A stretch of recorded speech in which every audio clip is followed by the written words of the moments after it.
Praise the lord. యేసుక్రీస్తు నామములో మీ అందరికీ శుభములు. మత్తయి సువార్త 6వ అధ్యాయంలో చూసినట్లయితే చాలా ప్రాముఖ్యమైనటువంటి 3 విషయాలు మనకు అక్కడ కనిపిస్తాయి. అవి ఈరోజు మనం ధ్యానం చేసుకుని ముందుకెళ్దాం. మత్తయి సువార్త 6వ అధ్యాయం మొదటి వచనం, మనుషులకు కనబడవలనని వారి ఎదుట మీ నీతి కార్యము చేయకుండా జాగ్రత్త పడుడి, లేని ఎడల పరలోకముందున్న మీ తండ్రి వద్ద మీరు ఫలము పొందరు. స్తోత్రం దేవా, ఈరోజు యొక్క వాక్యపు వెలుగులో మమ్మల్ని నడిపించి బలపరచమని యేసుక్రీస్తు నామములో ప్రార్థించి నమ్మి పొందుకున్నాం తండ్రి, ఆమేన్. మత్తయి సువార్త 6వ అధ్యాయం చాలా జాగ్రత్తగా చదివినట్లయితే ఇక్కడ చాలా అద్భుతమైనటువంటి విషయాలని పరిశుద్ధాత్మ దేవుడు మనకి తెలియజేస్తూ ఉన్నాడు. 3 విషయాలు చాలా ప్రాముఖ్యమైనటువంటివి. నెంబర్ 1, ఇక్కడ మొట్టమొదట సెలవిస్తున్న మాట ఏంటంటే 2వ వచనంలో, నీవు ధర్మం చేయనప్పుడు మనుషుల వలన ఘనత నొందవలనని వేషధారులు సమాజ మందిరములలోను వీధుల్లోనూ చేయలాగున నీ ముందర బూర ఊదింపవద్దు, వారు తమ ఫలం పొందినారని మీతో నిశ్చయంగా చెప్తున్నాను. ఈ మాట చెప్తే అందరికీ మండుతూ ఉంటుంది, కాలుతూ ఉంటుంది అనమాట. ఎందుకంటే బూర ఊదించొద్దంటే మైకుల్లో చెప్పిస్తారు. సుబ్బారావు గారు, వెంకటరావు గారు 500 ఇచ్చారు, చికెన్ ఇచ్చారు, ఇవన్నీ చెప్పేస్తారు. కానీ ఇక్కడ వాక్యం ఏముంది? వాళ్ళ ఫలం వచ్చిందంటే ఎక్కడ? మనుషులు అన్నారు కదా, అదే ఫలం వాళ్ళకి, అంతే. ఆ ఫలం కావాలా, దేవుని దగ్గర ఫలం కావాలా? ఈ వాక్యం ఉన్నదన్నట్టు చెప్తే చాలామందికి మనసు బాధ కలుగుతుంది అనమాట. మేము అంత డబ్బులు ఇచ్చాం, మా పేరు చదవలేదు, మా గురించి చెప్పలేదని. వాక్యానుసారంగా జీవించేటువంటి వారికి వాక్యం ఈరోజున చాలామంది కానుకలు పంపుతూ ఉంటుంటారు. ఈ పరిచర్యను మరి ఇష్టపడ్డటువంటి వారు నాకు సీక్రెట్గా ఫోన్ చేసి ఈ పరిచయం ప్రోత్సహిస్తూ ఉంటుంటారు. అసలు వాళ్ళు నాకు ఆశ్చర్యం అనిపిస్తుంది అన్నమాట. కనీసం వాళ్ళ పేరు కూడా చెప్పరు, కానీ వారు ఫలం పొందారు. నేను చాలాసార్లు చెప్పాను కదా, సీక్రెట్గా విత్తారు, బహిరంగ ఫలితాలను వాళ్ళు అనిపించారు. బహిరంగ ఫలితాలు అనిపించేటువంటి వారు సీక్రెట్గా ఏముండదు ఇంకా వాళ్ళకి. జాగ్రత్త వినండి, నేను కాదు, దేవుడు ఏం చెప్తున్నాడు, యేసుప్రభు చెప్తున్నారు ఈ మాటలో. రెడ్ లెటర్స్లో ఉంది బైబిల్లోని. ఇది ఏమనుందని తెలుసా? నీవు ధర్మం చేయనప్పుడు మనుషుల వలన ఘనత పొందవలనని వేషధారులు సమాజ మందిరములలోని వీధుల్లోని చేయులాగన నీ ముందర బూర ఊదించవద్దు, నీ ముందర బూర ఊదించవద్దు. అర్థమైందా? అది బూర అంటే ఆ మైకుల్లో పైకి రానివద్దు, నువ్వు ఇచ్చినటువంటిది తెలియనివద్దు. ఎంతమంది పాటిందాం మనం? కానీ ఫలితం కావాలి. సరే, జాగ్రత్తగా ఉందాం. వారు తమ ఫలం పొందినారని నిశ్చయముగా మీతో చెప్పుచున్నాను. నీవైతే ధర్మం చేయనప్పుడు నీ ధర్మం రహస్యముగా ఉండు నిమిత్తము నీ కుడి చేయి చేయనది ఎడమ చేయికి తెలియకుండా వలను. అట్లయితే రహస్యం మంచి చూస్తుంటే నీకు ప్రతిఫలం ఇస్తాడు. నీకు ప్రతిఫలం కావాలా? తండ్రి దగ్గర నుంచి ప్రతిఫలం కావాలా? రహస్యం మంది చూచే తండ్రి ప్రతిఫలం కావాలా? ఎవరు చూడరండి, మనుషులు చూడవలసిన అవసరం లేదు, దేవుడు చూశాడు కదా. నేను కూడా నా కష్టకాలంలో నష్టాల్లో విత్తడం కదా, వెదజల్లాను. ఒకసారి దేవుని సందులో కానుక వేయటానికి డబ్బులు లేకపోయినట్లయితే ఎంతో ఇష్టపడి కొనుక్కున్నటువంటి సౌండ్ సిస్టమ్, ఒక టేప్ రికార్డు లాంటిది ఉంటే దాన్ని నమ్మేసి ఇచ్చాను నేను. వినాలి జాగ్రత్తగాను. ఇవన్నీ ఎందుకు చెప్తున్నానంటే ఫలితాలను తెచ్చేటువంటి పనులు చేయాలి మనం. ఈ రోజున ప్రజల్లో మెప్పు వచ్చింది, కానీ ఫలితం శూన్యం. ఉపయోగం ఏంటి చెప్పండి? అంటారు కదా, ఇంటిలో పులి, ఈదులో పిల్లి, అది కూడా పనిచేయదు. అట్లా కాకుండా ఈదులో పులి, ఇంట్లో పిల్లి, అలా కాదు, ఎక్కడైనా ఒకేలా ఉండాలన్నమాట. కాబట్టి ఇక్కడ మనం చూసినట్లయితే మీరు రహస్యంగా కుడి చేతితోడి ఇచ్చింది ఎడం చేయకూడదు, తెలియకూడదు అంటే అసలు ఎంత అలాగ ఉండాలి? ఆ విధంగా ఇచ్చేటువంటి కానుక రహస్యమందరు చూస్తున్న తండ్రి దేవుడు నీకు ఇస్తాడు ప్రతిఫలం. దేవుడిచ్చే ప్రతిఫలం ఏముంటుంది? ఒక ఆకాశాన్ని జయంత కూల్చేటువంటి ఆయన ఇచ్చాడంటే నీకు ఎలాగిస్తాడు? ఆకాశాన్ని జయంత కూల్చిన ఆయనకి భూగోళం ఎంత ఉంటుంది ఆలోచించండి. ఆకాశాన్ని జయంత కూల్చిన దేవుడికి భూగోళం ఎంత ఉంటుంది? ఆ భూగోళంలో ఉన్న చిన్న మనిషికి ఏదైనా ఇవ్వాలంటే ఆయన చెయ్యి ఎంత ఉంటుంది? అసలు ఆయన ఇస్తే మనం ఎక్కడ పెట్టుకుంటాం? అసలు అది ఒక ఫ్లైట్ గిఫ్ట్ ఇవ్వగలుగుతాడు దేవుడు. అది దేవుడిచ్చేటువంటిది. మనుషులు అనుకోండి, ఓ వండర్ వండర్ వండర్ వండర్, 10,000 ఇచ్చారా, 1,00,000 రూపాయలు ఇచ్చారా, ఓ గ్రేట్, అంత గ్రేట్ ఒకటి మిగిలింది మనకి. కాబట్టి ఈ రోజున ఈ యొక్క వాక్యం ఎవరైతే స్వీకరిస్తారో, ఎవరైతే ఇష్టపడతారో, ఎవరైతే ఫలితాలని, ప్రభు దగ్గర ఫలితాలు గమనించాలి. ఇక్కడ 6వ వచనం, 6వ అధ్యాయం 1వ వచనంలో ఏమంటున్నాడు తెలుసా? మీరు ఫలం పొందరు, దేవుడి దగ్గర నుంచి ఫలం పొందరు, మనుషుల దగ్గర. మనుషుల దయ సంపాదించుకొని కోరువాడు దేవుని దయ సంపాదించుకొని కోరడు.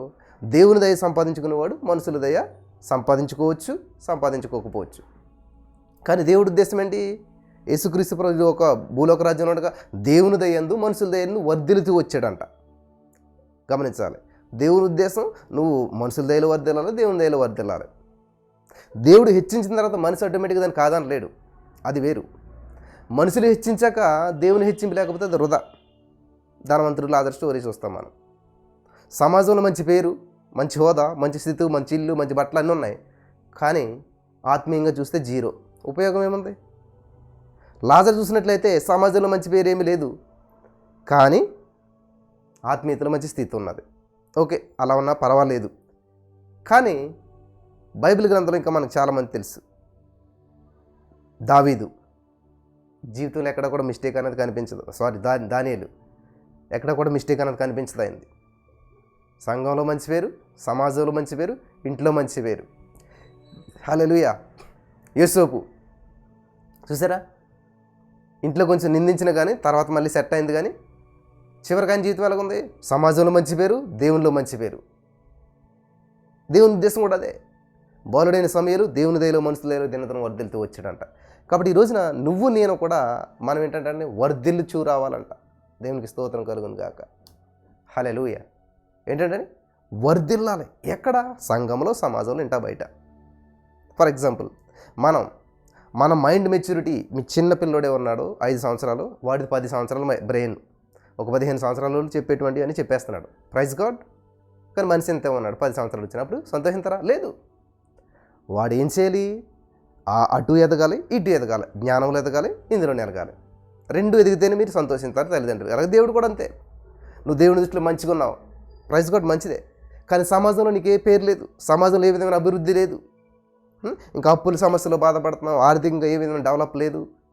ఎందుకంటే నువ్వేది విత్తితే అదికి వస్తావు. దేవునికి ఇచ్చే విషయంలో మనం ఏమి విత్తడం లేదు. విత్తనం లేకుండా పంట ఎక్కడి నుంచి వస్తుంది? గమనించాలి ప్రియులారా.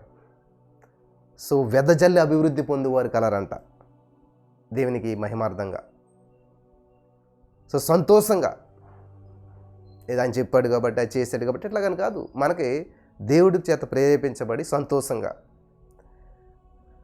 నేను 2015 సంవత్సరంలో 15-16 టైంలో ఎంతో ఇష్టపడి ఒక మొబైల్ కొనుక్కున్నాను. అంతే, ఒక సేవకుడికి ఇవ్వాల్సి వచ్చింది ప్రేరేపణ. వెంటనే పట్టుకెళ్ళి ఇచ్చేసాను. తర్వాత ఎంతో ఇష్టపడి గ్లామర్ బైక్ అంటే చాలా ఇష్టం కొనుక్కున్నాను. నేను కొనుక్కుని చాలా ఇష్టంగా ఇంత డస్ట్ కూడా పట్టకుండా వాడుకుంటూ ఉన్నాను. కొంతకాలానికి దేవుడు మరి అది కూడా సేవకునికి ఇచ్చేసేయాలంట. ఇచ్చి లాసిపోయామా? No no no no. విత్తనం అది. హల్లెలూయా. అది విత్తనం. ఖచ్చితంగా నేను పంట కోసుకుంటానే ఉంటాను. 100 అంతలు పంట ఇస్తాడంట దేవుడు. 100 అంతలు పంట ఇస్తాడు.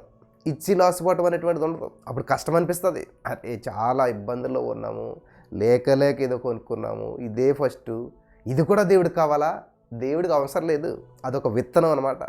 ఆ విత్తనం విత్తిన కొంతకాలానికి, కొన్ని సంవత్సరాలు కావచ్చు, ఫలితాన్ని మనం చూస్తాం. హల్లెలూయా. దేవునికి స్తోత్రం కలుగును గాక.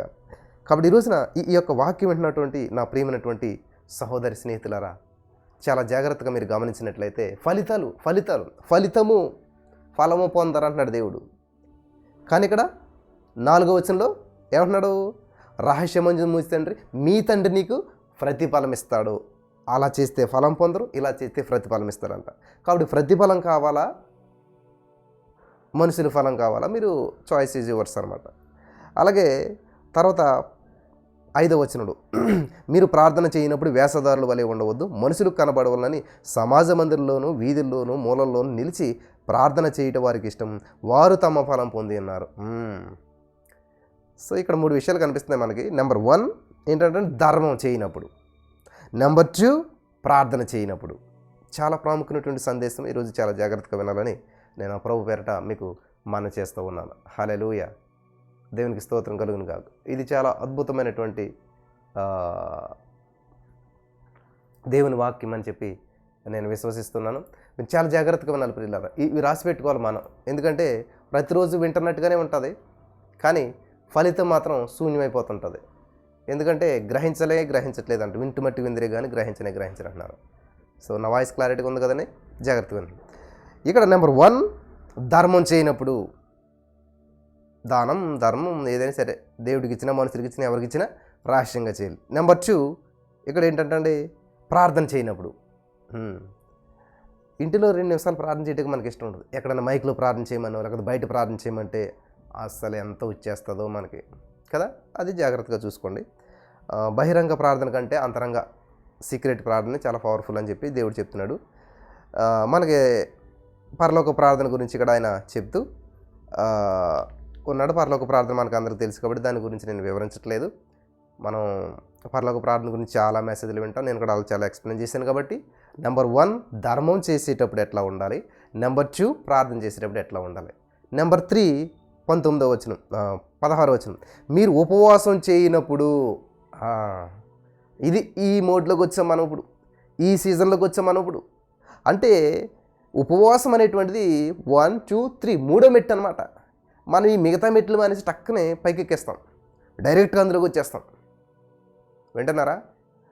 ఈ మిగతా మెట్లు మానేసేసి డైరెక్ట్గా ఎక్కడికి వచ్చేస్తాం, మూడో మెట్లోకి వచ్చేస్తాం. కాబట్టి ఇక్కడ 3 విషయాలు ఉన్నాయి, ఇంటర్లింక్ అయి ఉన్నాయన్నమాట. ఇవన్నీ కూడా మీరు ఈ యొక్క అధ్యాయాన్ని అంతా కూడా చాలా జాగ్రత్తగా మీరు గమనించుకుంటూ చదివినప్పుడు ఈ 3 పారాగ్రాఫ్స్, 3 సెంటెన్సెస్, 3 విషయాలు ఒక్కొక్క పేరాగా రాసి పెట్టాడు పరిశుద్ధాత్మ దేవుడు. యేసుక్రీస్తు వారు పలికినటువంటి మాటల్ని ఇక్కడ మత్తయి భక్తుడి ద్వారా, మత్తయి శిష్యుడి ద్వారా, మత్తయి ద్వారా ఇవన్నీ రాయించి పెట్టాడు దేవుడు. కాబట్టి ఇవన్నీ నేర్చుకున్నటువంటి మనం ఇవన్నీ అనుసరించాల్సినటువంటి బాధ్యత మన మీద ఉన్నది. ఇవి అనుసరించలేనట్లయితే ఆధ్యాత్మికమైనటువంటి ఎదుగుదల ఏముండదు. ఎందుకంటే ప్రతి 31st నైట్ వాగ్దానం తీసుకుంటాం, జనవరి 1కి 2కి దాన్ని బైబిల్ పెట్టి మర్చిపోతాం, అయిపోయింది. కనీసం గుర్తుండదు. ఆ సంవత్సరంలో కనీసం ఎప్పుడైనా వాగ్దానం నెరవేరిందని ఒక సాక్ష్యం కూడా వినాం. మళ్ళీ 31st అవుతుంది, మళ్ళీ వాగ్దానం తీసుకుంటాం, రొటీన్. అలాగా బైబిల్ అంతా వాగ్దానం చేత నిండి పడుతుంది. ఆల్రెడీ వాగ్దానాల పుస్తకం బైబిల్, మళ్ళీ అందులో నువ్వు సెపరేట్గా ఒక పేపర్ తీసుకెళ్ళి అందరూ పెడతాం. అందరూ అడుగుతారన్నమాట, ఏం వచ్చింది వాగ్దానం, ఏం తీసుకున్నావు, ఏం తీసుకున్నాను. నేను తప్పనట్లయితే తీసుకునే వాళ్ళు తీసుకోండి, కానీ నేను గతంలో అలాగే తీసుకున్నాను అనమాట. ఏదైనా వాక్యం విలువైనటువంటిదే, కానీ మనం ఏం ప్రార్థన చేయమందులోను ఏదో ఒక పేపర్ తీసుకున్న దేవుడు నాతో మాట్లాడాడు అనుకుంటాం. సరే, నువ్వు తీసుకున్న వాగ్దానం కట్టుబడి నువ్వు ప్రార్థన చేసి దాన్ని ఫుల్ఫిల్మెంట్, దాన్ని జీవితంలో నెరవేర్చుకుంటున్నావా? లేదు. కానీ నువ్వు మోకరించి ప్రార్థన చేయి. ఈ సంవత్సరం దేవుడు నాకు వర్షం ఇస్తానన్నాడు. హల్లెలూయా, దేవునికి స్తోత్రం కలుగును గాక. 3 విధాలైన వర్షాలు ఇస్తాడు నా జీవితంలో. అది నార్మల్ వర్షం వస్తుంది, మీడియం వర్షం వస్తుంది, ధారాళమైన వర్షం వస్తుంది. హల్లెలూయా. అంటే నా జీవితంలో దీవెనలు మామూలుగా ఉంటాయి, మీడియంగా ఉంటాయి, ధారాళమైనటువంటి దీవెనల చేత దేవుడు నన్ను నింపుతాడు. హల్లెలూయా, దేవునికి స్తోత్రం కలుగు. వర్షం ఉన్న చోట ఏముంటుంది అంటండి, పైరు పచ్చగా ఉంటుంది. వర్షం ఉన్న చోట ఏం చేస్తాయండి, చెట్లు పూలు పూస్తాయి.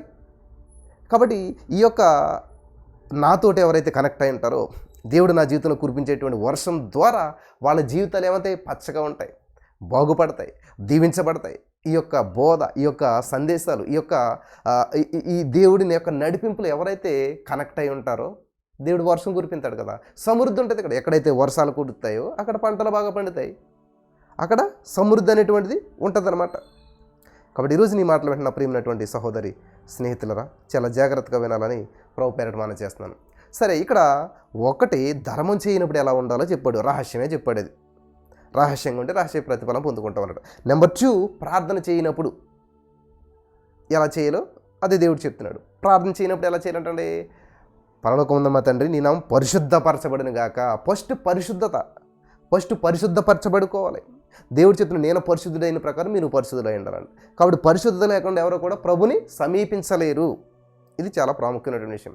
ఆ రోజుల్లో పరిశుద్ధపరచిపోవడానికి కోడినో మేకను కోసేసి రక్తం చిందించుకుని వెళ్ళిపోతే అయిపోయింది. ఇప్పుడు అలా కాదు.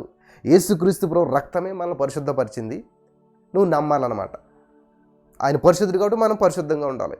తెలియక ఏదో తప్పులు చేస్తూ ఉంటుంటాం. కాబట్టి ముందేం చేయాలి, రిపెంటెన్స్ అవ్వాలి. దేవా నా మాటలు నిన్ను ఆయాస పెడితే, నా ప్రవర్తన నిన్ను ఆయాస పెడుతున్నట్లయితే, దేవా నీకు వ్యతిరేకంగా ఉన్న ప్రతివన్నీ కూడా నేను ఒప్పుకుంటున్నాను, క్షమించినందుకు వందనాలు దేవా. అంతేగాని రోజు నేను పాపిని అని కాదు ఒప్పుకోవడం. ఇక్కడ నువ్వు చేసిన పాపాన్ని ఒప్పుకోవాలి. నువ్వు చేసినటువంటి అతిక్రమాలు దాచిపెట్టేవాడు వర్ధిల్లడు, వాటిని ఒప్పుకొని విడిచిపెట్టేవాడు కనికరించబడతాడు. క్రమం కానది అతిక్రమం. నీ తల్లిదండ్రులు గౌరవించాలని వాక్యం, క్రమం అది, కానీ గౌరవించరు, ఇష్టం వచ్చినట్టు మాట్లాడతాం. కాబట్టి వీళ్ళు ఏం చేయాలి? ప్రభా నన్ను క్షమించు, నా తల్లిదండ్రుల పట్ల కొంచెం అవిధేయత చూపించాను, ప్రైజ్ గాడ్, మంచిదే. మళ్ళీ రేపు వచ్చి మళ్ళీ తిడితే కుక్కతో కొంకర అంటారు కదా, పంది స్వభావం కూడా చూడండి, దాన్ని ఎంత నీట్గా కడిగిన మళ్ళీ బురదలు పెడతాను మూతు. అలాగే నువ్వు ఒప్పుకున్నావు, మళ్ళీ విడిచిపెట్టావు, మళ్ళీ దాన్ని చేస్తుంటే ఇన్సానిటీ అంటారు, మూర్ఖత్వం అంటారు అన్నమాట దాన్ని. అట్లా కాదు, అట్లాంటి దాన్ని దేవుడు యాక్సెప్ట్ చేయడు. దానికి క్షమాపణ ఎలాగవుతుంది? సరే ఒప్పుకున్నా కాబట్టి క్షమించేశాడు. తప్పుపోని కుమారుడు తప్పు చేశాడు, వెళ్ళిపోయాడు, చాలా చేశాడు, నష్టపోయాడు, లాసిపోయాడు, ప్రాణాంతరకరమైన పరిస్థితుల్లో వచ్చాడు తండ్రి దగ్గర. క్షమించు తండ్రి అన్నాడు, క్షమించాడు తండ్రి. మళ్ళా తప్పిపోయాడా? మరలా వెళ్ళాడా? లేదు. వ్యభిచారమంతా పట్టబడిన స్త్రీ వచ్చింది దేవుడి దగ్గరికి, దేవుడు క్షమించాడు, మరలా తప్పు చేసిందా? సువార్తికురాలు అయిపోయింది. సమరయ స్త్రీ 5 భర్తలతో తిరుగుతూ ఉంది, కానీ దేవుని దగ్గరికి వచ్చినప్పుడు దేవుడు సరిచేశాడు, తప్పు చేసింది కాబట్టి క్షమించాడు, విడిచిపెట్టేశాడు, జీవితాన్ని బాగు చేశాడు, సువార్తికురాలు అయిపోయింది. మళ్ళీ తప్పు చేసిందా? లేదు. అది రిపెంటెన్స్ అంటేని, ఒక చేసినటువంటి తప్పును ఇది తప్పు అని తెలుసుకున్న తర్వాత దాన్ని ఒప్పుకుని విడిచిపెట్టి మళ్ళీ దాని వైపు చూడకుండా ఉండాలి. అలా చేయగలుగుతున్నాం మనం? ఓ సారీ. ఇప్పుడు ఒక వ్యక్తి కాలు తొక్కావు, సారీ అని చెప్పేసి మళ్ళీ కాలు తొక్కితే ఎలా ఉంటుంది అవతల వ్యక్తి? వెంటనే కొడతాడు ఖచ్చితంగా. ముందు సారీ చెప్తే ఓకే అంటాడు, పర్వాలేదు. మళ్ళీ తొక్కవంటే? కాబట్టి ఇదే ఈ రోజున మన జీవితంలో జరుగుతున్నటువంటి విషయం అన్నమాట. కాబట్టి నెంబర్ 1 ధర్మము, నెంబర్ 2 ప్రార్థన, నెంబర్ 3 ఉపవాసం. ఏంటండి? నెంబర్ 3 ఉపవాసం. చూద్దాం. మీరు మత్తయి సువార్త 6:16 చదివినట్లయితే, మీరు ఉపవాసం చేయించున్నప్పుడు వేషధారుల వలె దుఃఖముకులై ఉండకుడి. ఎవరు చూసినా కూడా, ఈరోజు ఒకటి విన్నాను నేను. ఏంటంటే, ఒక వ్యక్తి బస్సు దగ్గర ఆ యొక్క అద్దం ఉంటుంది కదా, డోరు తీసుకుని కూర్చున్నాడు అంట. ఇంకొక వ్యక్తి వచ్చి, మీరు క్రిస్టియన్స్ అన్నాడు. ఎలా చెప్పగలిగారు? అదే క్రిస్టియన్స్ ఎప్పుడు కూడా సాడ్ ఫేస్ వేసుకుని ఏదో పోగొట్టుకున్నట్టు ఉంటారు కదా, దాన్ని బట్టి నువ్వు క్రిస్టియన్ అనుకున్నాను అన్నాడంట. అట్లాంటి క్రిస్టియన్స్ కాదు మనం, అట్లాంటి వారిగా కాదు మనం ఉండవలసింది. క్రైస్తవులు అంటే ఏదో పోగొట్టుకున్నాడు, ఎప్పుడు ఏడుస్తా, ఎప్పుడు బాధలో, ఎప్పుడు సమస్యలో ఉంటారు కదా, దాన్ని బట్టి మీరు క్రిస్టియన్స్ అయి ఉంటారు, చాలా విచారంలో ఉన్నారు కదా. ఆ బస్సులో కూర్చుని ఆ యొక్క డోర్ తీసుకుని ఏం జరుగుతుందా, దేవుడు ఏం చేస్తాడా, ఇప్పుడు ఏమవుతుందా ఏంటా అని బాధలో, ఏడుపులో, కన్నీళ్లతో, రోదనతో, నిరాశతో, నిస్పృహతో ఉంటారు కదా, వాళ్ళే కదా క్రైస్తవులు అన్నట్టు అన్నాడంట ఆయన వచ్చి ఎవరు. బట్ ఈరోజు నిజంగా చాలామంది జీవితాలు కూడా అట్లనే ఉన్నాయి. నో, వాళ్ళ కదండి క్రైస్తవులు అంటే. అంత్యోకోలో ఉన్నటువంటి వారు శిష్యులు క్రైస్తవులుగా పిలువబడ్డారంట. అపోస్తలుడైన పౌలు గారు ఏమంటారు తెలుసా? జైల్లో ఉండి ఆనందించండి, మరలా చెప్తున్నాను ఆనందించండి. ఎక్కడ నుండి? జైల్లో ఉండి చెప్తున్నాడు. జైల్లో కూడా సంతోషించేవాడు క్రైస్తవుడు, అగ్నిగుండంలో కూడా ఆనందంగా ఉండేటువంటి వాడు క్రైస్తవుడు. హల్లెలూయా. సింహాన బోన్ నుంచి కూడా సంతోషంగా వచ్చేటువంటి వాడు క్రైస్తవుడు. In the name of Jesus. జైల్లో నుంచి కూడా జయ జీవితంతో బయటకు వచ్చేటువంటి వాడు క్రైస్తవుడు. వాళ్ళండి క్రైస్తవులు అంటేనే, వాళ్ళ దేవుని బిడ్డలు. అంతేగాని చిన్న సమస్య వచ్చినా కృంగిపోయి, రొంగిపోయి, వేదనతో, బాధతో, ఏడుపుతో. నాకు చాలామంది ఏడుస్తే ఫోన్ చేస్తుంటారు. వాళ్ళకున్న బాధ అలాంటిది అనుకోండి. నేను పెద్దగా ఏడ్చేటువంటి వాళ్ళని తప్పని నేను అనట్లేదు, కానీ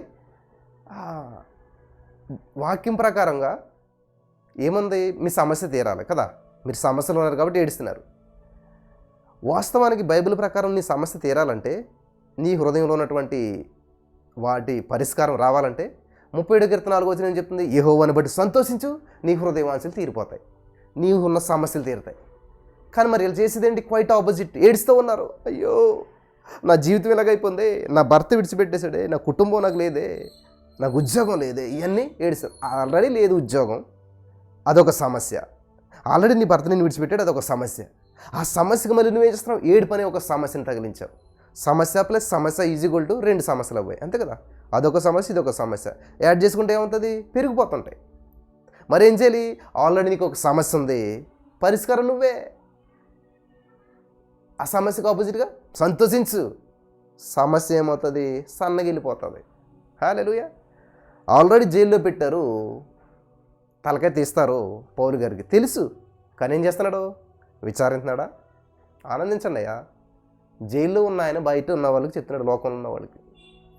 కాబట్టి అది క్రైస్తవ జీవితం అంటే. నీకు సమస్యలు వచ్చినా ఏది వచ్చినా కూడా అది నీ శరీరానికి మాత్రమే. లాజరు శరీరం పురుగులు, లాజర్ శరీరం కుక్కలు నాకుతూ ఉన్నాయి, ఇది చేస్తున్నా కానీ శరీరాన్ని మాత్రమే, ఆత్మని ఏది టచ్ చేయట్లేదు అక్కడ. అబ్రహాము రొమ్మున అనుకున్నాడంట. హల్లెలూయా. రొమ్మున అనుకోవటం అంటే ఇక్కడ కూర్చుని ఉన్నాడని కాదు అక్కడ అర్థం, కానీ పక్కనే దగ్గరలో ఉన్నాడు. దగ్గర ఇట్లా చేసి మీద చేస్తారు చూడండి, మా ఫ్రెండ్ అన్నట్టు అట్లా అంత దగ్గరగా ఉన్నాడు అనమాట. చూసారా? భూలోక రాజ్యం చూస్తే కుక్కలు నాగుతున్నాయి, శరీరం సమాధి చేశారో కూడా లేదు తెలియదు, అక్కడ బయట పడేశారు, ఆ పెంట మీద పడేశారు, లేకపోతే మున్సిపాలిటీ వాళ్ళు తీసుకెళ్ళారు, ఏం చేశారు ఆ బాడీ గురించి పెద్దగా మనకి తెలియదు. కానీ ఆ ఆత్మను మాత్రం తీసుకెళ్ళడానికి దేవదూతలు వచ్చారు, ఉన్నతమైన స్థానం. కానీ ఎందుకని ఈ రోజున పరిశుద్ధాత్మ చాలా మంచి విషయాలు సెలవిస్తూ ఉన్నాడు, చాలా జాగ్రత్తగా వింటున్నారని నమ్ముతున్నాను. ఇవి చాలా ప్రాముఖ్యమైన విషయాలు, చాలా చాలా జాగ్రత్తగా వినాలి. కాబట్టి మీరు ఉపవాసం చేయనప్పుడు వేషధారుల వల్ల దుఃఖముకులై ఉండొకడి. మెయిన్ ఇది ఇంతకనే, దుఃఖముకులై ఉండొకడే. మిగతా రోజుల్లో కన్నా ఉపవాసం ఉన్నప్పుడు నీ శక్తి. మోషే గారు ఉపవాసం ఉండి 40 రోజులు నీళ్లు కూడా తాకుండా చేసింది మోషే గారు ఒక్కడే. పర్ఫెక్ట్ ఉపవాసం. అలాగే చేతి మనం పోతాం, అలాగే చేయొద్దు. మోషే గారు చేసినట్టు ఇప్పుడు ఎవరో చెయ్యలేరు కూడాను. ఒకవేళ నిజంగా అలాంటి ఉపవాసం చేయాలంటే 72 hours అంటే 3 రోజులు మాత్రమే నువ్వు చెయ్యాలి. 3 రోజులు మాత్రమే మనిషి నీళ్లు తాగకుండా ఉండగలుగుతాడు. ఇప్పుడున్న పరిస్థితిని బట్టి 72 hours మాత్రమే చేశాను నేను. ఈ మధ్యన లాస్ట్ ఇయర్ నేను చేశాను 72 గంటలు కనీసం వాటర్ కూడా తాగకుండా, లేకపోతే ఓన్లీ వాటర్ మాత్రమే తాగి 72 గంటలు ఓన్లీ వాటర్ మాత్రమే తాగి ఉండొచ్చు. ఒక 24 hours అయితే తాగకుండా ఉండొచ్చేమో, కానీ 72 గంటలు ఓన్లీ వాటర్ తాగి మాత్రమే చేయొచ్చు. 72 గంటలు అంటే 3 రోజులు, 3/24. కానీ మోసే గారు 40 రోజులు నువ్వు కనీసం మంచినీళ్ళు కూడా తాగకుండా ఏంటంటే అసలు ఎలాగా? How is it possible? All things are possible with God. మనుషుడు జీవించినది రొట్టె ముక్క వలన కాదు, దేవుని నోటి నుంచి వచ్చే ప్రతి మాట వల్ల. కాబట్టి మోసే గారు వెళ్ళిపోయి దేవుని దగ్గర కూర్చుంటే దేవుని మాటలు వచ్చేస్తున్నాయి. నీ మాటలు నాకు దొరకగా నేను వాటిని భుజించి తిని అంటాడు కదా, అంతే చేసేస్తున్నాడు అనమాట. కాబట్టి 40 రోజులు భోజనం చేయలేనటువంటి వ్యక్తి బయటకు వస్తే ఎలా రావాలి? ఎవరు యెహోషువ గారు భుజాన్ని వేసుకుని తీసుకురావాలి కదా, పేషెంట్ అయిపోవాలి మోసే గారు. యెహోషువ గారు వెళ్ళాడు కదా కూడా, సగం దూరం కొండ మీద ఉన్నాడు, ఇంకొంచెం ముందుకు మోసే గారు వెళ్ళాడు. మరి 40 రోజుల తర్వాత మోసే గారు బక్క చిక్కిపోయి ఇలాగ అయిపోయి స్కెల్టన్ ఒకటి వేలాడుతుంటే ఆ స్కెల్టన్ భుజాన్ని వేసుకుని యెహోషువ గారు రావాలి. అలా లేదు సీన్ ఇక్కడ, అలా లేదు చిత్రం ఇక్కడ, అలా జరగట్లేదు ఇక్కడ. మరి ఎలాగుంది? రివర్స్లో ఉందన్నమాట. 40 రోజులు ఫుల్గా తిని మంచిగా ఉన్నటువంటి వాళ్ళ కంటే ఈ 40 రోజులు ఏమీ తినకుండా వస్తున్నటువంటి వ్యక్తి యొక్క ముఖం చూస్తుంటే, మోషే నీ ముఖం మేము చూడలేకపోతున్నాం అంటే ముఖం మీద గుడ్డేసుకుని వచ్చాడంట ఆయన. ముఖం మీద గుడ్డేసుకోవాల్సిన పరిస్థితి ఏర్పడిందంట, ముఖాన్ని కప్పుకోవాల్సిన పరిస్థితి ఏర్పడిందంట. ఇప్పుడు చెప్పండి మీరు దీన్ని బట్టి, ఉపవాసం ఉన్నప్పుడు ఎంత వీక్నెస్గా మనం ప్రవర్తిస్తూ ఉన్నాం గమనించాలి. ఉపవాసం ఉన్నప్పుడు మనం ఎంత వీక్నెస్గా ప్రవర్తిస్తూ ఉన్నాం. మోసే గారు చూస్తే ఉపవాసం ఉన్నప్పుడు ఏమైందంటండి? ప్రకాశించిందండి ఆయన ముఖం. అది కదా ఈజీగా చెప్పేసి మీరు ఉపవాసం ఉన్నారు కదా, ఎలాగా? ఎందుకంటే విచారం, బాధ, ఇంకా కూస్తో కాస్తో సేపటికి ప్రాణం పోతుంది అన్నట్టుగా అయిపోతారు చాలామంది. ఒక పూట భోజనం కూడా కాదు, ఒక పూట లేట్ అయితే చాలు ఇంకా వాళ్ళ పరిస్థితి అసలు ఎలా ఉంటుందంటే చాలా అధ్వానంగా ఉంటుంది. కాబట్టి ఈరోజు నీ మాటలు వింటున్న ప్రియమైనటువంటి సహోదరి స్నేహితులారా, చాలా జాగ్రత్తగా ఉండాలి. పరిశుద్ధాత్మ దేవుని యొక్క కార్యాలు చాలా ఉన్నతమైనటువంటివి. దేవుడు మన జీవితంలో చేస్తున్నటువంటి అద్భుతమైనటువంటి కార్యాలను చాలా జాగ్రత్తగా మీరు విన్నట్లయితే అద్భుతమైన ఫలితాలు మీరు చూడగలుగుతారు. హల్లెలూయా. కాబట్టి ఈ లైవ్లో ఉన్నటువంటి మీరు, ఈ యొక్క వాక్యం వినిచినటువంటి మీరు ఇలా ఉండకూడదు, దుఃఖముకులై ఉండకూడదు. ఒక ప్రత్యేకించబడినటువంటి వారిగా ఉండాలి. మోసే వలె ప్రకాశించాలి. మునుపటి కంటే ఇప్పుడు ఇంకా ఎనర్జెటిక్గా ఉండాలి. హల్లెలూయా. ఎందుకంటే ఇప్పుడు మనం దేవునికి దగ్గరగా ఉన్నాం. ఇక్కడ మనం గమనించాలి, మీరు ఉపవాసము, ఈ మాట చాలా ప్రాముఖ్యమైనటువంటి, చాలా జాగ్రత్తగా. ఉపవాసము 2 పదాలు ఉన్నాయి ఇక్కడ. ఉపవాసము అంటే వాసానికి ఉప అంటే అర్థం ఏంటి? ముఖ్యమంత్రి, ఉప ముఖ్యమంత్రి అంటే ఎవరు? ముఖ్యమంత్రికి దగ్గరగా ఉండేటువంటి వాడు. అర్థమైందా? ఉప ముఖ్యమంత్రి అంటే ఏంటంటే ముఖ్యమంత్రి తర్వాత ముఖ్యమంత్రి అని అర్థం అనమాట. కాబట్టి ఉప ముఖ్యమంత్రి అంటే ఎవరు? ముఖ్యమంత్రికి బాగా దగ్గరగా ఉండేటువంటి వాడు. కాబట్టి ఇక్కడ వాసం అంటే ఏంటంటే నివాసం. వాసం చేయటం అంటే ఏంటంటే నివసించడం, స్నేహం చేయటం అనమాట. ఉప అంటే దగ్గరగా. ఎవరికి? దేవునికి దగ్గరగా. హల్లెలూయా. ఉపవాసం అంటే అర్థం తెలిసిందా? మనకు ఇప్పుడు అర్థం బాగా అవుతుంది అనుకుంటాను. వాసం అంటే సహవాసం అనమాట. ఉప అంటే దగ్గరగా. ఎవరికి? దేవునికి దగ్గరగా అనమాట. ఉపవాసం ఉన్నప్పుడు అంతకుముందు రోజు తక్కువ చదువుతాం బైబిల్, అప్పుడు ఎక్కువ చదవాలి. అంతకుముందు తక్కువ చేస్తున్నప్పుడు ఎక్కువ చేయాలి. అలాగే దేవునికి ఎంతో దగ్గర అయిపోయేటువంటిది అనమాట. దేవునికి దగ్గరగా చేసేటువంటిది ఉపవాసం అంటే దేవునితో సహవాసం, దేవునితో పెనవేసుకుపోవటం. అర్థమైంది మీకు అందరికీ? ఉప ముఖ్యమంత్రి అంటే ముఖ్యమంత్రికి బాగా దగ్గరగా క్లోజ్గా ఉండి నిర్ణయాలు తీసుకుంటుంటారు కదా, ఆల్మోస్ట్ దానికి ఉన్నంత విలువే ఈయనకుంటుంది అనమాట. అలాగే ఉపవాసం చేసేటువంటి వారు ఏం చేస్తారంటే దేవునికి దగ్గర అయిపోతారు అనమాట. బాగా మోసే చూడండి, దేవునికి దగ్గర అయిపోయాడు. దేవుని ముఖకాంతి మోషేలో ప్రకాశించేస్తుంది. దేవుని యొక్క గుణగణాలు, దేవుని యొక్క ఆ యొక్క ముఖ కాంతి అనేటువంటిది ఈ మోషేలోకి వచ్చేయటం వల్ల మోసే కూడా దేవుని ముఖం వలె ప్రకాశించడం మొదలుపెట్టింది. హల్లెలూయా. నేను లోకానికి వెలుగై ఉన్నాను అని దేవుడు అన్నాడు కదా, మీరు కూడా నా వలె లోకానికి వెలుగై ఉంటారు అన్నాడు. అది మోసేలో నెరవేర్చబడుతుంది. దేవుడు ఎలాగైతే వెలుగై ప్రకాశిస్తున్నాడో అదే వెలుగు మోషే గారిలోకి వచ్చింది. మోషే కూడా ప్రకాశించడం ప్రారంభించాడు. హల్లెలూయా. దేవునికి స్తోత్రం కలుగును గాక. కాబట్టి ఈ రోజున ఈ యొక్క మాటలు వింటున్నటువంటి మీరు ప్రకాశిస్తున్నారా? లేకపోతే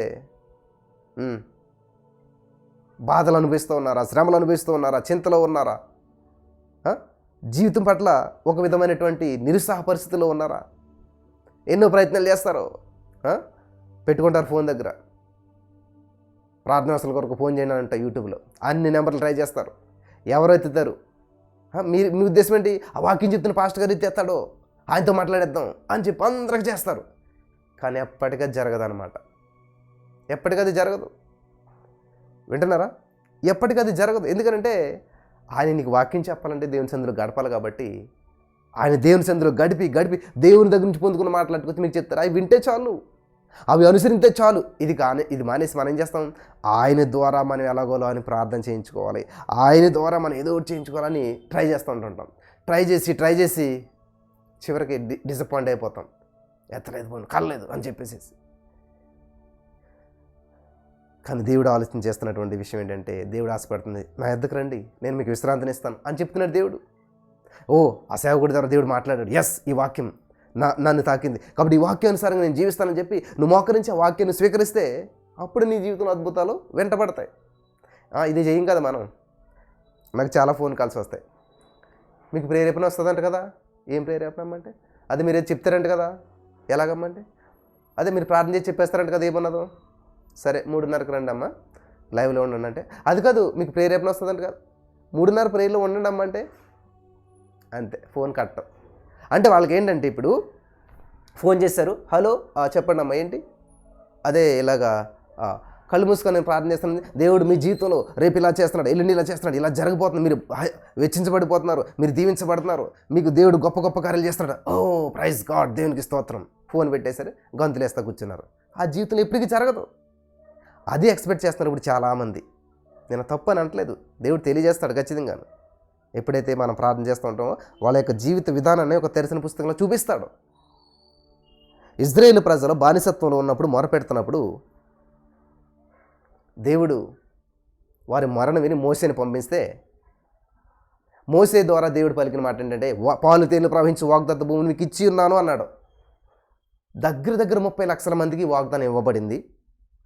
30 లక్షల మంది, 2 మాత్రమే స్వతంత్రించుకున్నారు. తప్పెవరిది? దేవుడిది అంటారా? తప్పెవరిది? దేవుడిది అంటారా? జనవరి 1 తారీఖున వాగ్దానాలు, తల్లికొకటి, పిల్లకొకటి, వాళ్ళకొకటి, వీళ్ళకొకటి ఎన్ని వాగ్దానాలు తీసుకుని పెడతారో కట్ట ఇంట్లోను. కానీ ఒక్కరికన్నా నెరవేరినట్టు 31st నైట్కి సాక్ష్యం వస్తుందా? ఈ సంవత్సరం ఇచ్చినటువంటి వాగ్దానం నా జీవితంలో నెరవేర్చబడింది ఉన్నదా? చెప్పండి. నాకు దేవుడు వర్షం కురిపిస్తానన్నాడు, ఆశీర్వాదాలు వర్షం కురిపిస్తానన్నాడు. నేను చెప్పగలుగుతాను, 1వ తారీఖు నుంచి సాక్ష్యాలు చెప్పగలుగుతాను. హల్లెలూయా. 24 తాళనట్లు గొప్ప గొప్ప సాక్ష్యాలు నేను చెప్తాను, నా సాక్ష్యాలు నేను చెప్తాను, నా జీవితంలో జరిగిన కార్యాలు నేను చెప్తాను. జరుగుతూనే ఉన్నాయి. హల్లెలూయా. ఆశీర్వాద వర్షం కురుస్తూనే ఉంది నా జీవితంలో. దేవుడు వాగ్దానం చేసినవాడు నమ్మదగినవాడు. కాబట్టి 30 లక్షల మందికి దేవుడు వాగ్దానం ఇచ్చాడు. చచ్చిపోయారు, రాలిపోయారు అంటాడు మధ్యదారిలో. పొందుకోలేదు వాగ్దానం, పొందుకున్నారు, దాన్ని స్వతంత్రించుకోలేకపోయారు. మరి తప్పు ఎవరిది? వాగ్దానం చేసినవాడు నమ్మదగినవాడు కదా. వాగ్దానం చేసినవాడు నమ్మదగినవాడే, వాగ్దానం తీసుకున్నవాడు నమ్మదగినవాడు కాదు. వాగ్దానం చేసినవాడు నమ్మదగినవాడే, ఈ వాగ్దానం తీసుకున్నవాడు నమ్మదగినవాడు కాదన్నమాట. నమ్మకంగా లేరేళ్ళు. వాగ్దానాన్ని పట్టుకోలేదు, ప్రతిరోజు పట్టుకుని ప్రార్థించలేదు, ఆ వాగ్దానాన్ని చూడలేదు. హల్లెలూయా. దేవునికి స్తోత్రం కలుగును గాక. కాబట్టి ఈ రోజున ఒక బ్రదర్ నన్ను కలిసి ఆయన చెప్పిన మాట నాకు చాలా సంతోషం అనిపించింది. బ్రదర్, మీ లైవ్ చూస్తూ ఉన్నాను, కొన్ని వందల మంది చూస్తున్నారు, వేల మంది వరకును. ఒక్క కామెంట్ కూడా నా గురించి ప్రార్థన చేయండి, మాకు ఈ సమస్య అనేటువంటిది లేదు. అందరూ కూడా దేవునికి స్తోత్రం, హల్లెలూయా, థ్యాంక్ యూ జీసస్ అని దేవుని స్తుతిస్తున్నారు తప్ప ఎక్కడ కూడా ఒక్క కామెంటు మాకు ఈ సమస్య ఉంది, ఈ బాధ ఉంది, మా కోసం ప్రార్థన చేయండి అనేటువంటిది మానేశారు. Thank God. దేవునికి స్తోత్రం కలుగును గాక. ఎస్, నా ఉద్దేశం కూడా అదే. ఎందుకంటే ఎప్పుడైతే ఇక్కడ అద్భుతమైన వాక్యం వెల్లడవుతూ ఉంది, దేవుని వాక్యాన్ని స్వీకరించుకోవటం మానేసి ఇది నా సమస్య అని బోర్డు పెట్టి కూర్చుంటే ఎలాగా? అర్థమవుతుందా? ఇప్పుడు చూడండి, హౌస్ఫుల్ అని పెడతారు కొన్ని చోట్ల, నో వేకెన్సీ అని పెడతారు. ఇంకా అంతే, ఎవరు వెళ్తారు? ఎవరు వెళ్ళరు కదా. అలాగే నా సమస్య అని బోర్డు పెడితే దేవుడు ఆశీర్వాదం నీలోకి రావాలని, వాక్యం వెల్లడగుడుతోడనే వెలుగు కలుగుతుందంట. వెలుగు నీ జీవితంలోకి రావాలి, ఆశీర్వాదం నీ జీవితంలోకి రావాలంటే చెవులు తెరిచి వినాలి వాక్యాన్ని. అంతేగాని అక్కడ ఏదో వాక్యం చెప్పుకుంటే నా కోసం ప్రార్థన చేయండి, నా సమస్య కోసం ప్రార్థన చేయండి, నా ఇబ్బంది కోసం ప్రార్థన చేయండి, ఎవరో ప్రార్థన చేయరు. ఆ కామెంట్ ఎవరో పట్టించుకోరు. పైగా ఈ లోపల వాక్యం మిస్ అయిపోతావు, నీ ఆశీర్వాదం కోల్పోతున్నావు. అర్థమవుతుందా? చెప్తాను, నేను ప్రార్థన చేస్తాను ఖచ్చితంగా. ఒక టైం ఉంటుంది దానికి, ప్రతిదానికి సమయం కలదు కదా. ప్రార్థించే సమయంలో ప్రార్థించాలి. ఇప్పుడు వాక్యం వినేటువంటి సమయం, ఈ వాక్యం వినే సమయంలో వచ్చి నా కోసం ప్రార్థన చేయండి, ఎవరు చేస్తారు? ఎవరు చేయరు. ఇప్పుడు నేను వాక్యం చెప్పే బిజీ నేను ఉన్నాను, మీరు పెట్టిన కామెంట్ ఎవరు చూస్తారు? వినరు. మిగతా వాళ్ళు చూస్తారంటే వాళ్ళు కూడా వాక్యం వింటూ ఉంటుంటారు. ఒకవేళ చూస్తారే మీ కామెంట్, పట్టించుకోరాలి ఎవరు కూడా. ఎవరు ప్రార్థన చేయరు మీకోసం. ప్రపంచవ్యాప్తంగా ఉన్న ఎవరు కూడా ప్రార్థన చేయరు మీకోసం. మీ కామెంట్ని చూసి అప్పటికప్పుడు రెస్పాండ్ అయ్యి ఎవరు ప్రార్థన చేస్తారు? ఎవరు చేయరు. కాబట్టి దీన్ని బట్టి ఏమవుతుంది? మన సమయం అంతా కూడా వృధా అవుతుంది. సరే, ఇక్కడ ముందుకు వెళ్ళిపోదాం మనం. దుఃఖముఖులై ఉండొద్దు. ఇంతకని ఇది విషయం. మీరు ప్రార్థన చేసేటప్పుడు దుఃఖముఖులై ఉండొద్దు. ప్రార్థన చేసేటప్పుడు దుఃఖంతో ఉండొద్దు. నెక్స్ట్ అక్కడ మనం చూసినట్లయితే మీరు ఉపవాసం చేయుచున్నట్లు మనుషులకు కనబడవాలని ముఖాలను వికారం చేసుకొనవద్దు. అలా వికారం చేసుకుని నీరసంగా బలహీనంగా కనబడితే వారు తమ ఫలం పొంది ఉన్నారని నిశ్చయముగా మీతో చెప్పుచున్నాను.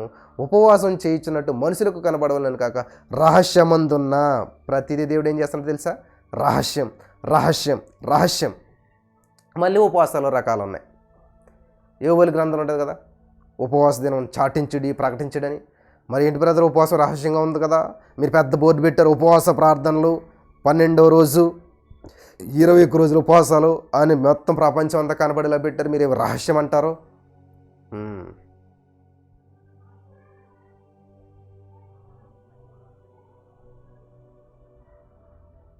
అర్థమైందా? కొన్ని సమూహంగా కలిసి చేసేటువంటి ఉన్నాయి, కొన్ని సీక్రెట్గా కలిసి చేసేటువంటి ఉన్నాయి ఉపవాసాలు కూడాను. ఇప్పుడు మనం ఒక్కళ్ళే చేయాలనుకుంటే కొన్ని ఓడిపోతాం. ఇప్పుడేంటి, ఇది సమూహం, ఒక సంఘంగా కలిసి మనం చేస్తూ ఉన్నాం, ఒక క్రైస్తవ కుటుంబంగా కలిసి మనంతా చేస్తూ ఉన్నాం. కాబట్టి దీన్ని చాటించాలి, లేకపోతే తెలియదు కదా. ఇప్పుడు సంఘం అంతా ఉపవాసం ఉండాలంటే నేను సీక్రెట్గా అంటే ఎలా తెలుస్తుంది? తెలీదు. ఇప్పుడు అనౌన్స్మెంట్ చేస్తే అందరికి తెలుస్తుంది కాబట్టి అందరూ ఏకీభవిస్తారు. ఇది బహిరంగం, ఇది సమాజంగా చేసేటువంటిది. సీక్రెట్గా నీకు నువ్వు తీసుకో డెసిషన్ అంతే, దాన్ని ఎవరికి చెప్పవలసిన అవసరం లేదు. కనీసం నీ భార్యకి చెప్పాలి, ఎందుకంటే మరి వంట చేస్తుంది కాబట్టి నువ్వు చెప్పబోతే వంట చేస్తుంది, పాడేస్తుంది. కాబట్టి ఇదిగో నేను తినను, ఈరోజు ఉపవాసం ఉంటున్నాను అని కనీసం నీ భార్య కానీ చెప్పాలి. మొత్తం ఎవరికి చెప్పొద్దని అసలు నోటి మీద మాట రాకుండా ఉంటామని కాదు. అయ్యో ఎంత నిష్ఠాగరిష్ఠులు ఉంటారో చాలామంది. ఇలా కదండి, ముసుగు ఇక్కడ దాకా వేస్తున్నారండి, ఇక్కడ దాకా వేయాలి కదా, మొత్తం వేసేసుకోవాలి లేకపోతే ఇలా మోకరించాలంటే ఇలా మోకరించాలి కదా. ఎంత కరెక్షన్ చేస్తుంటారో చాలామంది. పొరపాటున వాళ్ళ జీవితాలకు చూస్తే వెతికినా కూడా దొరకదు మంచి ఎక్కడ. ఎందుకంటే అంతా ఈ వెతుక్కుంటూ కూర్చుంటారు కదా. గమనించాలి, దేవుడు ఎప్పుడు కూడా వణుకుతా ఎక్కడో ధాన్యం దొల్లగొట్టుకుంటున్నాడంట. గిద్యోను పరాక్రమం కలిగిన బలాఢ్యుడు అంటున్నాడు దేవుడు. ఎవరిని తక్కువ అంచనా వేయడండి దేవుడు. తక్కువగా చేయలేదు, తక్కువగా చూడడం కూడా గొప్పవారిగా మాట్లాడతాడు. ఎక్కడ చూసినట్లేదు, రహస్యమందు చూసిన నీ తండ్రికే కనబడవలను, నీ ఉపవాసం చేయించినప్పుడు నీ తలంటుకొని నీ ముఖం కడుక్కొనుము, అప్పుడు రహస్యమని చూస్తున్న నీ తండ్రి నీకు ప్రతిఫలం ఇస్తాడు. హల్లెలూయా. కడుక్కో ముఖం, ఎందుకంటే నీ ముఖం అంతా విచారం కనిపిస్తుంది, నీ ముఖం అంతా కూడా బాధ కనిపిస్తుంది. కాబట్టి దేవుని వాక్య జలంతో కడిగేసేయి, ఆ డస్ట్ అంతా కడిగేసేయి, ఆ మురికంతా కడిగేసేయి. మోషే వలె ప్రకాశించాలి. హల్లెలూయా. దేవుని ముఖ కాంతి చూడండి, అద్దంలో మన ఫేస్ సరిగ్గా కనపడతలేదు అనుకోండి, ఏం చేస్తాం? అద్దం తుడుస్తాం. ఇప్పుడు ఉన్న బైక్ అద్దాలు తెల్లవారిసరికి డస్ట్ పడతాయి, గబగబా ముందు ఏం చేస్తాను? తుడిచేస్తాను, క్లీన్ చేస్తాను, అప్పుడు నీట్గా కనిపిస్తాను అనమాట. అంటే నీ ముఖం అంతా కూడా ఏదో డస్ట్ పట్టేసింది, ఏదో విచారం వచ్చి పడిపోయింది, ఏదో సమస్యలు ఆవరించేసాయి. కాబట్టి ఏం చేయాలి? ఈ వాక్యపు జలంతో, వాక్యం అనే ఉదక స్నానం అని ఉంటుంది కదా, ఈ వాక్యంతో ఏం చేయాలి? తుడిచేసుకోవాలి, కడిగేసుకోవాలి, ఫ్రెష్ అయిపోవాలి. అప్పుడు దేవుని ముఖకాంతి మీద ప్రకాశించాలన్నమాట. అంతేగాని ఈ విచారం అంటాడు కదా, దేవా నీకు నాకు మధ్యలో నా దోషములు నీకు నాకు అడ్డుగా నిలబడ్డాయి. దేవుని కాంతి మన మీద పడతా, అడ్డు వచ్చిందంటే ఏంటో, అడ్డుని తొలగించుకుంటే అద్భుతమైనటువంటివి చూస్తారు. కాబట్టి ఉపవాసం గురించినటువంటి యొక్క అద్భుతమైన సందేశాన్ని మరలా వినండి. ఉపవాసము, ఉప ప్లస్ వాసము. హల్లెలూయా. శ్రీనివాసము అంటారు కదా, లేకపోతే ఇంకా చాలా పేర్లు పెట్టు, శాంతి నిలయము, లేకపోతే ఇట్లా పేర్లు పెడుతుంటాం మనం.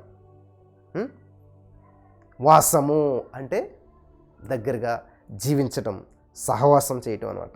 ఉప అంటే దగ్గరగా. కాబట్టి ఉపవాసం అంటే ఏంటంటే దేవునికి దగ్గరగా. ఉప ముఖ్యమంత్రి అన్నట్టుగా ఉపవాసం అంటే మంత్రిగా, ఎవరు ముఖ్యమంత్రి గారికి దగ్గరగా ఎలాగైతే ఉప ముఖ్యమంత్రి ఉంటాడో యాక్సెస్ బాగా దగ్గర ఉంటుంది. ఇంకా అలాగే ఉపవాసం అనేటువంటిది ఏంటంటే దేవునికి దగ్గర చేసేస్తుంది అనమాట, దేవునితో కలిపేస్తుంది అనమాట. కాబట్టి మోసే గారు ఉపవాసం ఉన్నాడు, ఎక్కడైపోయాడు? దేవునికి దగ్గర అయిపోయాడు, చాలా సమీపంగా వెళ్ళిపోయాడు, ప్రజలకు దూరం అయిపోయాడు. అన్న లేదు, తమ్ముడు లేదు. కాబట్టి మీరు ఏం చేయాలి? 21 days ఫ్రెండ్స్తో మాట్లాడొద్దు. ఏమవుతారండి? ఎక్కడికి పోతారు? ఉంటారు చిట్ చాట్లు, ఫోన్ కాల్లో, చాటింగ్లు, మీటింగ్లు. ఈ 21 days ప్రత్యేకపరిచేసుకోండి మీరు. మోసే ఎలాగైతే ప్రజలకు దూరంగా దేవునికి దగ్గరగా, ఈ లోకానుసరమైన ఆహారానికి దూరంగా, ఆధ్యాత్మికమైన ఆహారం దగ్గరగా, ఈ కనిపించాలి, ఈ చేంజెస్ కనిపించాలా. హల్లెలూయా. ఈ చేంజెస్ కనిపించాలన్న ప్రియమైనటువంటి సహోదరి స్నేహితులారా, మనలో ఈ చేంజెస్ కనిపించాలా. అప్పుడు అద్భుతమైన ఫలితాలు మనం చూడగలుగుతాం. చాలా విషయాలు నేర్చుకున్నారని చెప్తున్నాను నేను. ఈ రోజున 3 ప్రాముఖ్యమైన విషయాలు ఉన్నాయి మనకి. అందులో ఒకటి ఉపవాసం అనమాట. నెంబర్ 1 ధర్మం చేసేటప్పుడు, ప్రార్థన చేసేటప్పుడు ఉపవాసం. ఈ 3 కూడా రహస్యంగానే ఉండాలంట. 3 ప్రాముఖ్యమైనటువంటి విషయాలే. చూడండి, మనం డబ్బుని ఎవరన్నా రోడ్డు మీద పట్టుకెళ్ళి ఇట్లా పట్టుకెళ్తారా? రహస్యంగా పెట్టేసుకుని, పర్సులో పెట్టేసుకుని, ఇంకా 4-5 కట్టి దాని లోపల పెట్టుకుని పట్టుకెళ్తాం. ఎందుకంటే విలువైంది. హల్లెలూయా. భూమిని తవ్వితే ఫస్ట్ మట్టి వస్తుంది, తర్వాత ఇసుక వస్తుంది, తర్వాత రాళ్ళు వస్తాయి, తర్వాత బొగ్గు వస్తుంది, తర్వాత వెండి, ఇంకొంచెం లోపలికి వెళ్తే బంగారం, ఇంకా లోపలికి వెళ్తే డైమండ్స్. చూసారా? లోతుకెళ్ళి కొలిది విలువైనది ఎక్కడ ఉంటుంది? లోతులో ఉంటుంది అన్నమాట. లోతైన అనుభవాలు అంటే ఏంటి? విలువైన అనుభవాలని అన్నమాట. దేవునికి మహిమ కలుగును గాక. లోతైన అనుభవాలు అంటే విలువైన అనుభవాలు. కాబట్టి ఈ రోజున మన జీవితంలో లోతైన అనుభవాలు కలిగి ఉండాలి మనం. అంటే ఏం చేయాలంటండి? రహస్యంగా ఉండాలన్నమాట. మీరు ఇచ్చే దానం అవ్వచ్చు, ధర్మం అవ్వచ్చు, కానుక అవ్వచ్చు, ఉపవాసం అవ్వచ్చు. ఈ ఉపవాసం ఇది సమూహంగా చేస్తున్నటువంటి ఉపవాసం. అదే నువ్వు ఒంటరిగా చేస్తే చెప్తున్నాడు అనమాట, రహస్యమందు చూచున్న నీ తండ్రి నీకు ప్రతిఫలం ఇస్తాడు. బ్రదర్, మేము పని చేసుకోవాలి బ్రదర్, మేము ఉపవాసం ఉండాలా వద్దా? మేము కంపెనీలో పని చేయాలి, మేము ఉద్యోగం చేయాలి, మేము కూలి పని చేయాలి. ఇదండి చేయండి, లిమిట్ పెట్టుకోండి. ఒక బ్రేక్ఫాస్ట్ మానేసేయటమో, లేదా ఒక లంచ్ మానేసేయటమో, లేకపోతే డిన్నర్ మానేసేయటము. పొద్దుటిదో మధ్యాహ్నం సాయంత్రం ఏదో ఒకటి మానేసేసేయండి. లేదా మీకు ఇష్టమైనది మానేసుకోండి. ఏదో విధంగా దేవునికి దగ్గరగా ఉండండి. అద్భుతమైన ఫలితాలు మీరు చూస్తారు. హల్లెలూయా. పరిశుద్ధాత్మ దేవుని కార్యాలు మీరు చూడగలుగుతారు. కాబట్టి ఈ యొక్క అద్భుతమైనటువంటి సందేశాన్ని మరలా విని ప్రభులో బలపడాలని పరిశుద్ధాత్మ దేవుడు మీకు సహాయం చేసి నడిపించి బలపరచును గాక. ఆమెను ఆదరించబడ్డారా? హల్లెలూయా. దేవుడు ఉన్నతమైన స్థితిలో మరి మీ యొక్క జీవితాలు కట్టబట్టడానికి ఈ యొక్క వర్తమానం సహాయపడను గాక. ఆమేన్.